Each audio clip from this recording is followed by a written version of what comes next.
ketiga, perdebatan saya dengan para pendeta itu membahas yang ketiga adalah perihal tidak ada satupun di dalam Alkitab itu perintah Tuhan yang orang Kristen kerjakan. Tidak ada satupun. Nah, makanya saya sampaikan di sini. Karena kenapa? Kita mulai bahas dari sunat. Ini sunat ini perintahnya wajib bagi orang Kristen. Karena kenapa? Di kitab Kejadian 17 ayat 13 jelas dikatakan di situ. Setiap laki-laki, Kejadian 17 ayat 14. Setiap laki-laki yang tidak dikerat kulit katanya, maka akan dilenyapkan dari antara orang-orang sebangsanya. Ini kata Allah. Nah, kemudian pendeta saat itu menyangka kepada saya. Jadi katanya begini. Kata pendeta, kedatangan Yesus itu adalah memperbarui perjanjian lama. Jadi, khitan ini tidak berlaku. Saya bilang sama pendeta begini. Pak pendeta keliru. Pak pendeta keliru jika mengatakan bahwa Yesus itu datang untuk memperbaharui kitab lama. Oh, salah. Mari kita baca. Kitab Matius 5 ayat 17. Silakan teman-teman buka. Jadi kita buka Matius 5 ayat 17. Ini. Jadi dalam kitab Matius 5 kata Yesus, ini kata Yesus ini. Jadi bukan kata saya. Kata Yesus di sini, jangan kamu menyangka bahwa aku datang untuk meniadakan hukum Taurat atau kitab para nabi. Aku datang bukan untuk meniadakannya, melainkan untuk menggenapinya. Lanjutannya pada ayat 18. Karena aku berkata kepadamu, sesungguhnya selama belum lenyap langit dan bumi. Nah, ini yang harus kita garis bawahi bersama. Sebelum lenyap langit dan bumi, satu titik atau satu iota dari hukum Taurat tidak akan dihilangkan, tetapi digenapi. Nah, mari kita kembali ke ayat sunat tadi itu. Di kitab Kejadian 17 ayat 14 itu adalah hukum Taurat. Nah, hukum Taurat ini kata Yesus tidak akan pernah hilang itu sampai hari kiamat. Nah, karena itu perjanjian Allah dengan Abraham sampai turun-temurun. Itu kata Abraham, kata Allah kepada Abraham. Sehingga Yesus menguatkan pada ayat ini bahwa hukum Taurat itu tidak akan ditiadakan, tetapi akan digenapi. Pada ayat yang kedua, Matius 5, lanjutannya. Matius 5 pada ayat yang ke-19. Ini hati-hati loh. Ini hati-hati umat Kristen. Ini mungkin pendeta tidak pernah bacakan kepada kalian ini.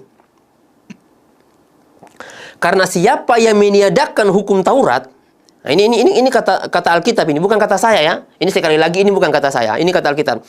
Karena siapa yang meniadakan salah satu perintah hukum Taurat sekalipun yang paling terkecil, ya, dan mengajarkannya kepada orang lain, ini kata Alkitab, ia akan menduduki tempat paling rendah di surga.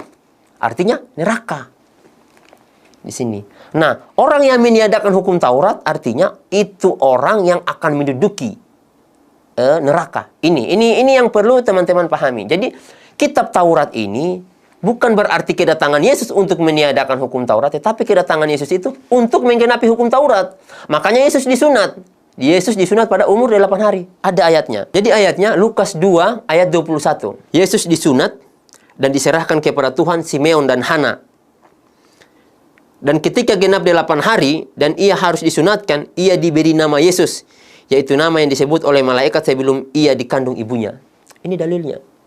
Kalau seandainya Yesus menentang hukum Taurat atau memperbaharui hukum Taurat, seharusnya Yesus tidak boleh disunat. Dia perbaharui itu. Sunat itu tidak boleh disunat lagi karena saya datang untuk memperbaharui. Disunatlah hati atau jenggotnya atau rambutnya yang disunat. Seperti kata pendeta, oh katanya begini, kita itu disunat, kata pendeta ini, yang disunat itu hati. Kita berkelakuan baik, apa? Tidak bisa. Ini jelas loh perintahnya, tidak bisa ditafsir, tidak bisa ditafsir lain karena jelas di sini kata Allah di dalam Alkitab ini dikerat kulit katanya. Berarti dipotong tuh ujungnya. Itu dalilnya. Sehingga teman-teman keliru ketika teman-teman mengatakan, oh bahwa ini harus sunat adalah hati. Tapi dalil daripada Alkitab itu adalah bahwa yang dikerat itu kulit katan, bukan hati. Ini perihal ibadah ya. Jadi orang Kristen itu yang pertama tadi yang saya sampaikan tadi, mereka itu tidak mau disunat. Ini perintah Tuhan loh. Makanya saya sampaikan itu ada dalam Alkitab. Jadi yang saya sampaikan ini tidak ada satupun perintah Tuhan dalam Alkitab yang mereka kerjakan. Yang kedua, ibadah pada hari Minggu. Yang pertama tadi sunat, yang kedua ibadah pada hari Minggu. Di dalam Alkitab, jadi kita ini berbicara pakai Alkitab biar nanti saya tidak dibuat seolah-olah saya mengada-ngada. Kitab Keluaran 20 ayat 8. Kitab Keluaran 20 ayat 8. Ini biar enak nih. Kitab Keluaran 20 ayat 8.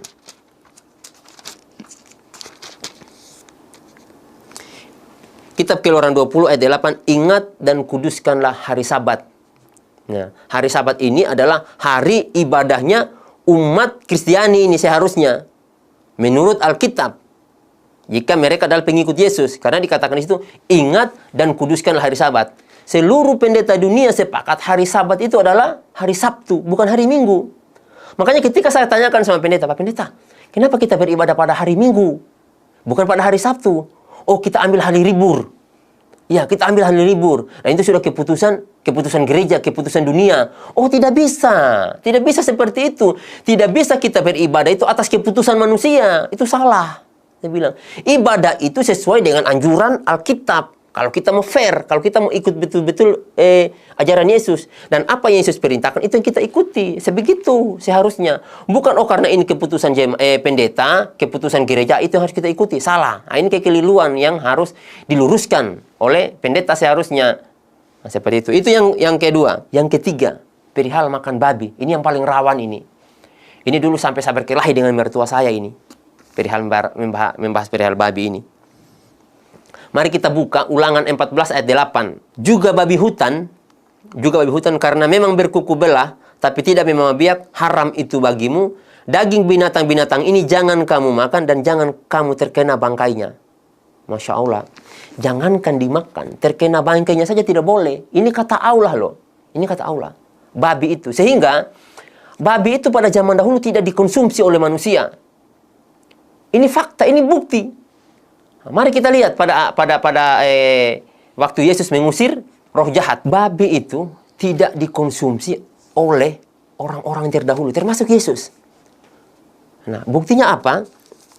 Kita lihat di Markus 5 ayat 12. Lalu roh itu meminta kepadanya, katanya, suruhlah kami pindah ke dalam babi-babi itu. Biarkanlah kami memasukinya. Nah, kemudian ayat selanjutnya pada ayat yang ke-13, Yesus mengabulkan permintaan mereka, lalu keluarlah roh-roh jahat itu dan memasuki babi-babi itu. Kawanan babi itu yang kira-kira 2.000 jumlahnya. Kurang lebih 2.000 jumlah babi itu.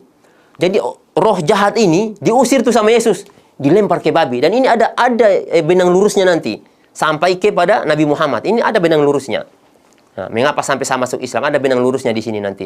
Nah, di sini sudah jelas-jelas dikatakan bahwa setan itu diusir ke babi. Artinya, zaman dahulu itu babi tidak dimakan. Kalau seandainya dimakan babi, Yesus tentu mengusir setan ke sapi, mengusir setan ke kambing, mengusir setan ke domba atau ke ayam. Tapi tidak. Karena memang babi ini makanan yang tidak dikonsumsi saat itu, sehingga diusir ke babi. Yang keempat adalah perihal perayaan Natal. Jadi saya sampaikan kepada pendeta, tolong Pak Pendeta, tunjukkan kepada saya satu ayat dalam Alkitab yang mengatakan bahwa tanggal 25 Desember itu adalah hari kelahiran Yesus. Karena Desember ini, tanggal 25 Desember ini adalah merupakan hari raya besarnya kita. Ya, hari raya besarnya orang Kristen. Terus di mana dalilnya, di mana ayatnya yang memerintahkan kita harus merayakan perayaan ini. Dan sekali lagi ini kata mereka adalah sebuah keputusan gereja. Sebuah keputusan sinode. Nah, yang akhirnya disimpulkan menjadi sebuah firman, sebuah acara ibadah. Padahal tidak boleh seperti itu. Karena ibadah ini tidak boleh atas dasar keinginan manusia, atas dasar suatu rumusan yang dilakukan oleh manusia. Tetapi ibadah itu adalah atas dasar perintah Tuhan, kemudian dicontohkan oleh para nabi. Seperti itu ibadah. Dalam Islam seperti itu. Nah, Islam itu ibadahnya apa yang diperintahkan oleh Allah, kemudian dicontohkan oleh Rasulnya. Seperti itu. Itu yang keempat. Kemudian yang kelima perihal Paskah. Paskah ini sangat saya tentang dulu. Sangat saya. Saya orang satu-satunya yang menentang perihal Paskah. Jadi Paskah ini yang dilakukan oleh para pendeta adalah minum anggur. Motong babi. Potong anjing. Padahal yang dicontohkan oleh Nabi Isa adalah memotong domba. Dalilnya ada. Kitab Markus 14 ayat 12. Kita buka dalilnya. Markus 14 ayat yang ke-12. Oke. Yesus makan Paskah dengan murid-muridnya. Pada hari pertama dari hari raya roti tidak beragi,